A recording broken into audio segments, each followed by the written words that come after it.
Bagaimana jika semua orang tidak membayar pajak? Sebelumnya, mari kita cari tahu apa itu pajak. Banyak dari kita mendefinisikan pajak adalah salah satu sumber pendapatan bagi pemerintah untuk membiayai program dan layanan untuk rakyatnya. Di Indonesia sendiri, definisi pajak banyak dikemukakan oleh para ahli. Yang pertama, menurut Profesor Dr. Haji Rahmat Sumirto SH, pajak adalah peralihan kekayaan dari pihak rakyat kepada kas negara untuk membiayai pengeluaran rutin, sementara surplusnya digunakan untuk public saving sebagai sumber utama untuk membiayai public investment. Sedangkan menurut Dr. Suparman Sumahat Mijaja, pajak adalah iuran wajib, berupa uang atau barang yang dipungut oleh penguasa, berdasarkan norma-norma hukum, guna menutupi biaya produksi barang-barang dan jasa kolektif dalam mencapai kesejahteraan umum. Dalam undang-undang sendiri, pengertian pajak tercantum pada pasal 4 ayat 1 Undang-Undang 28 tahun 2007 tentang ketentuan umum dan tata cara perpajakan atau KUP. Pajak didefinisikan sebagai kontribusi yang diwajibkan negara terhadap pribadi atau badan yang bersifat memaksa, yang sesuai dengan undang-undang di mana pajak akan digunakan untuk keperluan negara, untuk sebesar-besarnya kemakmuran rakyat. Jadi, apa saja yang terjadi jika semua orang tidak membayar pajak? Kesehatan. Dalam banyak negara, layanan kesehatan didanai oleh pemerintah melalui pajak yang dibayarkan oleh warga negara. Ketika pendapatan pajak menurun, pemerintah akan kesulitan untuk membiayai rumah sakit dan layanan kesehatan lainnya. Akibatnya, pasien akan mengalami berbagai masalah. Keterbatasan obat dan peralatan medis.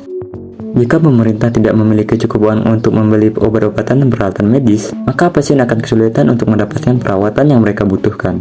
Hal ini dapat menyebabkan keterlambatan dalam proses penyembuhan, bahkan menyebabkan pasien meninggal.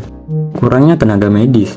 Tanpa cukup dana, pemerintah mungkin kesulitan untuk merekrut dan mempertahankan tenaga medis. Hal ini dapat mengakibatkan kurangnya dokter dan perawat di rumah sakit yang terlatih, sehingga pasien yang tidak mendapatkan perawatan yang memadai. Kurangnya fasilitas dan ruang rawat.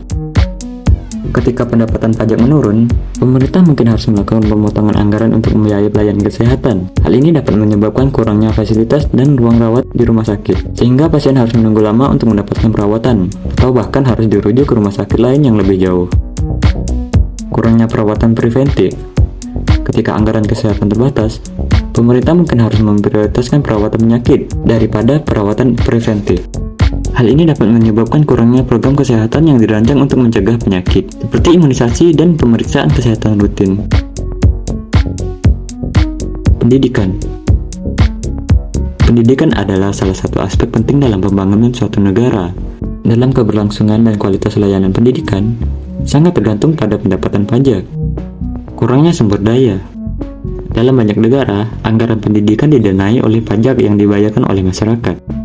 Jika pendapatan pajak menurun, maka dana yang tersedia untuk pendidikan juga akan berkurang. Ini dapat mengakibatkan kurangnya sumber daya untuk melaksanakan program-program pendidikan yang dibutuhkan, seperti membangun sekolah baru, membeli buku, dan menyediakan fasilitas pendidikan. Kurangnya tenaga pengajar. Ketika pendapatan pajak menurun, pemerintah mungkin kesulitan untuk mempekerjakan dan mempertahankan tenaga pengajar yang terlatih dengan baik. Hal ini dapat mengakibatkan kurangnya guru dan dosen di sekolah dan perguruan tinggi, sehingga kualitas pendidikan yang diberikan akan menurun. Kurangnya aksesibilitas. Jika pemerintah tidak memiliki cukup dana untuk membangun atau memelihara sekolah dan perguruan tinggi, maka aksesibilitas ke layanan pendidikan akan menurun. Hal ini dapat mengakibatkan jarak yang lebih jauh antara tempat tinggal dan sekolah. Kurangnya program pendidikan. Tanpa cukup dana, pemerintah mungkin kesulitan untuk melaksanakan program-program pendidikan yang memadai. Hal ini dapat mengakibatkan kurangnya program pelatihan atau sertifikasi untuk guru, program beasiswa untuk mahasiswa, dan bahkan kurangnya program pendidikan khusus. Infrastruktur.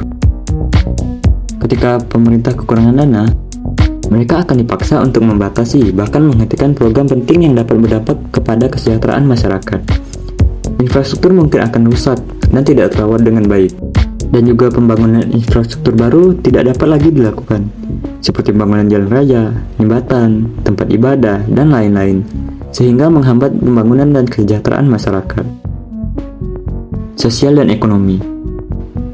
Jika semua orang tidak membayar pajak, maka dapat menciptakan ketidakadilan sosial dan ekonomi. Orang-orang dengan penghasilan yang lebih tinggi, yang biasanya membayar pajak yang lebih banyak, akan terhindar dari tanggung jawab mereka, sehingga mereka tidak lagi berkontribusi pada masyarakat. Ini dapat menghasilkan sistem yang tidak adil dan tidak berkelanjutan.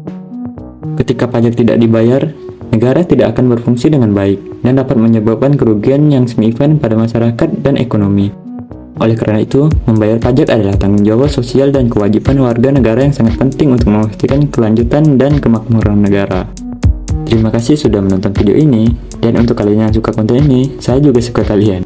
Sampai jumpa di video berikutnya. Bye-bye.